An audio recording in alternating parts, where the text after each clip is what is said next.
श्रीपुण्डरीकाक्षस्तोत्रम्। वराह उवाच नमस्ते पुण्डरीकाक्ष नमस्ते मधुसूदन नमस्ते सर्वलोकेश नमस्ते तिग्मचक्रिणे विश्वमूर्तिं महाबाहुं वरदं सर्वतेजसं नमामि पुण्डरीकाक्षं विद्यात्मकं विभुम् आदिदेवं महादेवं वेदांगपारगं गम्भीरं सर्वदेवानां नमस्ये वारिजेक्षणं सहस्रशीर्षं देवं सहस्राक्षं महाभुजं जगत्संव्याप्य तिष्ठन्तं नमस्ये परमेश्वरं शरण्यं शरणं देवं विष्णुं जिष्णुं सनातनं नीलमेघप्रतीकासं नमस्ये चक्रपाणिनं शुद्धं सर्वगतं नित्यं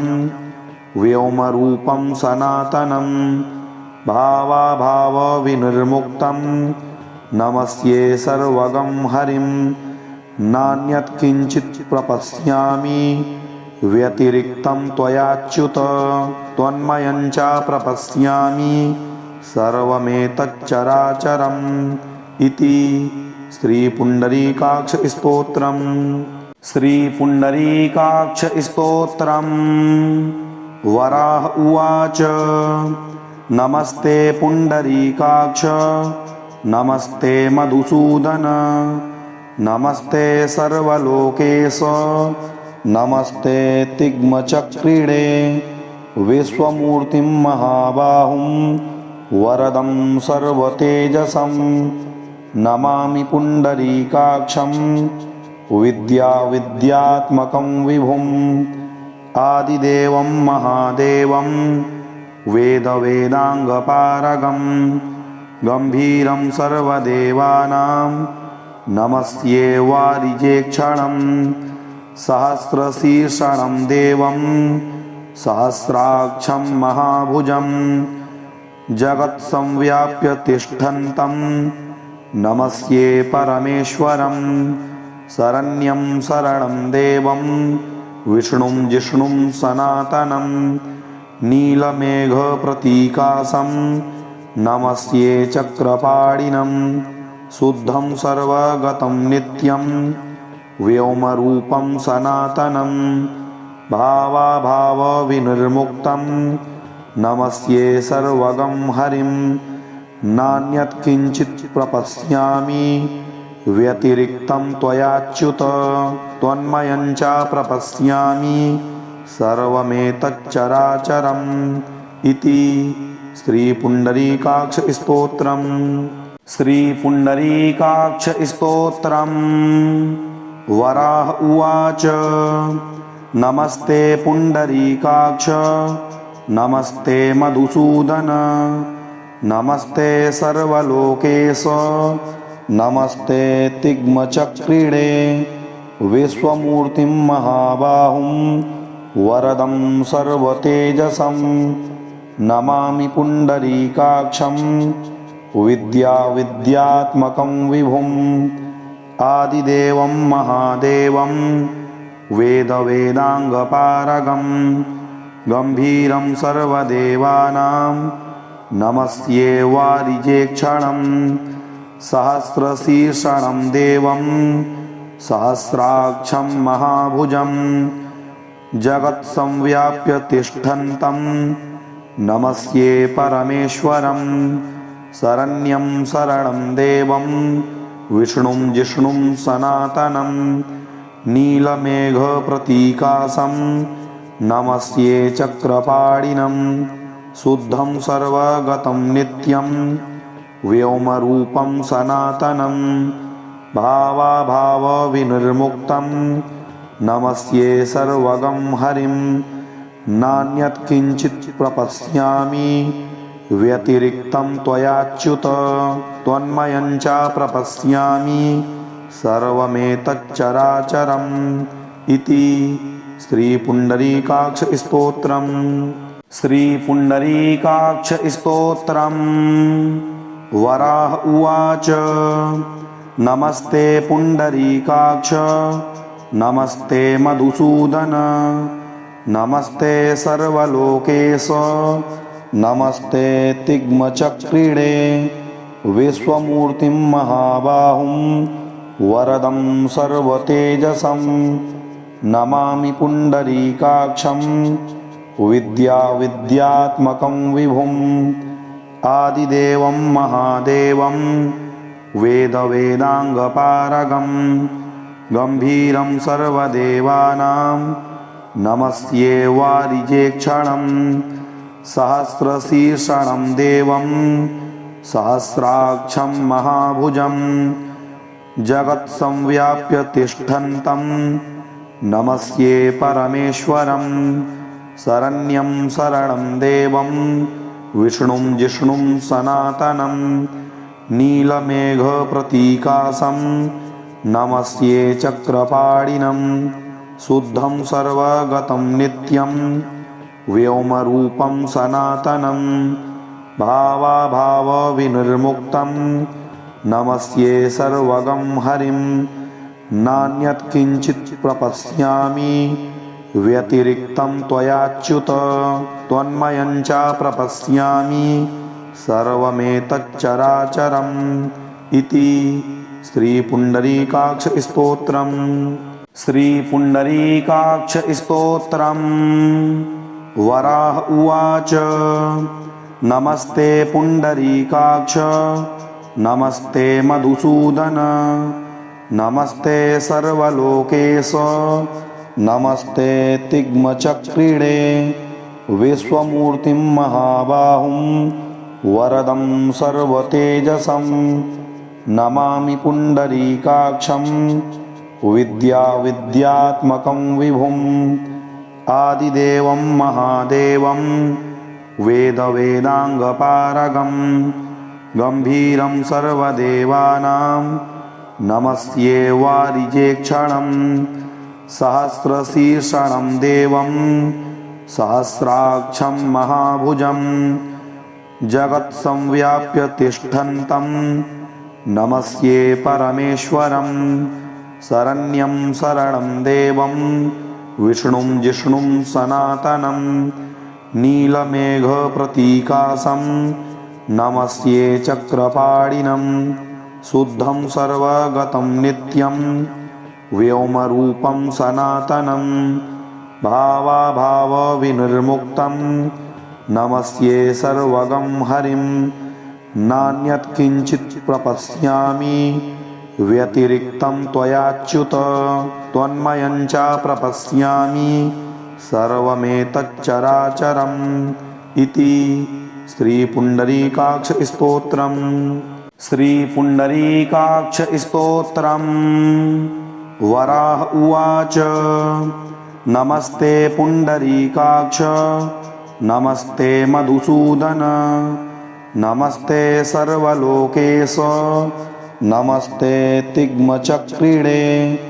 विश्वमूर्तिं महाबाहुं वरदं सर्वतेजसं नमामि पुण्डरीकाक्षं विद्याविद्यात्मकं विभुम् आदिदेवं महादेवं वेदवेदाङ्गपारगं गम्भीरं सर्वदेवानां नमस्ये वारिजेक्षणं सहस्रशीर्षणं देवं सहस्राक्षं महाभुजं जगत्संव्याप्य तिष्ठन्तं नमस्ये परमेश्वरं शरण्यं शरणं देवं विष्णुं जिष्णुं सनातनं नीलमेघप्रतीकासं नमस्ये चक्रपाणिनं शुद्धं सर्वगतं नित्यं व्योमरूपं सनातनं भावाभावविनिर्मुक्तं नमस्ये सर्वगं हरिं नान्यत्किञ्चित् प्रपश्यामि व्यतिरिक्तं त्वयाच्युत त्वन्मयं च प्रपश्यामि सर्वमेतच्चराचरम् इति श्रीपुण्डरीकाक्षस्तोत्रम्। श्रीपुण्डरीकाक्षस्तोत्रम् वराह उवाच नमस्ते पुण्डरीकाक्ष नमस्ते मधुसूदन नमस्ते सर्वलोकेश नमस्ते तिग्मचक्रिणे विश्वमूर्तिं महाबाहुं वरदं सर्वतेजसं नमामि पुण्डरीकाक्षं विद्याविद्यात्मकं विभुम् आदिदेवं महादेवं वेदवेदाङ्गपारगं गम्भीरं सर्वदेवानां नमस्ये वारिजेक्षणं सहस्रशीर्षणं देवं सहस्राक्षं महाभुजं जगत्संव्याप्य तिष्ठन्तं नमस्ये परमेश्वरं शरण्यं शरणं देवं विष्णुं जिष्णुं सनातनं नीलमेघप्रतीकासं नमस्ये चक्रपाणिनं शुद्धं सर्वगतं नित्यं व्योमरूपं सनातनं भावाभावविनिर्मुक्तं नमस्ये सर्वगं हरिं नान्यत् किञ्चित् प्रपश्यामि व्यतिरिक्तं त्वयाच्युत त्वन्मयं च प्रपश्यामि सर्वमेतच्चराचरम् इति श्रीपुण्डरीकाक्षस्तोत्रम् श्रीपुण्डरीकाक्षस्तोत्रम् वराह उवाच नमस्ते पुण्डरीकाक्ष नमस्ते मधुसूदन नमस्ते सर्वलोकेश नमस्ते तिग्मचक्रिणे विश्वमूर्तिं महाबाहुं वरदं सर्वतेजसं नमामि पुण्डरीकाक्षं विद्याविद्यात्मकं विभुम् आदिदेवं महादेवं वेदवेदाङ्गपारगं गम्भीरं सर्वदेवानां नमस्ये वारिजेक्षणं सहस्रशीर्षणं देवं सहस्राक्षं महाभुजं जगत्संव्याप्य तिष्ठन्तं नमस्ये परमेश्वरं शरण्यं शरणं देवं विष्णुं जिष्णुं सनातनं नीलमेघप्रतीकासं नमस्ये चक्रपाणिनं शुद्धं सर्वगतं नित्यं व्योमरूपं सनातनं भावाभावविनिर्मुक्तं नमस्ये सर्वगं हरिं नान्यत् किञ्चित् प्रपश्यामि व्यतिरिक्तं त्वयाच्युत त्वन्मयं च प्रपश्यामि सर्वमेतच्चराचरम् इति श्रीपुण्डरीकाक्षस्तोत्रम् श्रीपुण्डरीकाक्षस्तोत्रम् वराह उवाच नमस्ते पुण्डरीकाक्ष नमस्ते मधुसूदन नमस्ते सर्वलोकेश नमस्ते तिग्मचक्रिणे विश्वमूर्तिं महाबाहुं वरदं सर्वतेजसं नमामि पुण्डरीकाक्षं विद्याविद्यात्मकं विभुम् आदिदेवं महादेवं वेदवेदाङ्गपारगं गम्भीरं सर्वदेवानां नमस्ये वारिजेक्षणं सहस्रशीर्षणं देवं सहस्राक्षं महाभुजं जगत्संव्याप्य तिष्ठन्तं नमस्ये परमेश्वरं शरण्यं शरणं देवं विष्णुं जिष्णुं सनातनं नीलमेघप्रतीकासं नमस्ये चक्रपाणिनं शुद्धं सर्वगतं नित्यं व्योमरूपं सनातनं भावाभावविनिर्मुक्तं नमस्ये सर्वगं हरिं नान्यत् किञ्चित् प्रपश्यामि व्यतिरिक्तं त्वयाच्युत त्वन्मयं च प्रपश्यामि सर्वमेतच्चराचरम् इति श्रीपुण्डरीकाक्षस्तोत्रम् श्रीपुण्डरीकाक्षस्तोत्रम् वराह उवाच नमस्ते पुण्डरीकाक्ष नमस्ते मधुसूदन नमस्ते सर्वलोकेश नमस्ते तिग्मचक्रीडे विश्वमूर्तिं महाबाहुं वरदं सर्वतेजसं नमामि पुण्डरीकाक्षं विद्याविद्यात्मकं विभुम् आदिदेवं महादेवं वेदवेदाङ्गपारगं गम्भीरं सर्वदेवानां नमस्ये वारिजेक्षणं सहस्रशीर्षणं देवं सहस्राक्षं महाभुजं जगत्संव्याप्य तिष्ठन्तं नमस्ये परमेश्वरं शरण्यं शरणं देवं विष्णुं जिष्णुं सनातनं नीलमेघप्रतीकासं नमस्ये चक्रपाणिनं शुद्धं सर्वगतं नित्यं व्योमरूपं सनातनं भावाभावविनिर्मुक्तं नमस्ये सर्वगं हरिं नान्यत् किञ्चित् प्रपश्यामि व्यतिरिक्तं त्वयाच्युत त्वन्मयं च प्रपश्यामि सर्वमेतच्चराचरम् इति श्रीपुण्डरीकाक्षस्तोत्रम् श्रीपुण्डरीकाक्षस्तोत्रम् वराह उवाच नमस्ते पुण्डरीकाक्ष नमस्ते मधुसूदन नमस्ते सर्वलोकेश नमस्ते तिग्मचक्रीडे विश्वमूर्तिं महाबाहुं वरदं सर्वतेजसं नमामि पुण्डरीकाक्षं विद्याविद्यात्मकं विभुम् आदिदेवं महादेवं वेदवेदाङ्गपारगं गम्भीरं सर्वदेवानां नमस्ये वारिजेक्षणं सहस्रशीर्षणं देवं सहस्राक्षं महाभुजं जगत्संव्याप्य तिष्ठन्तं नमस्ये परमेश्वरं शरण्यं शरणं देवं विष्णुं जिष्णुं सनातनं नीलमेघप्रतीकासं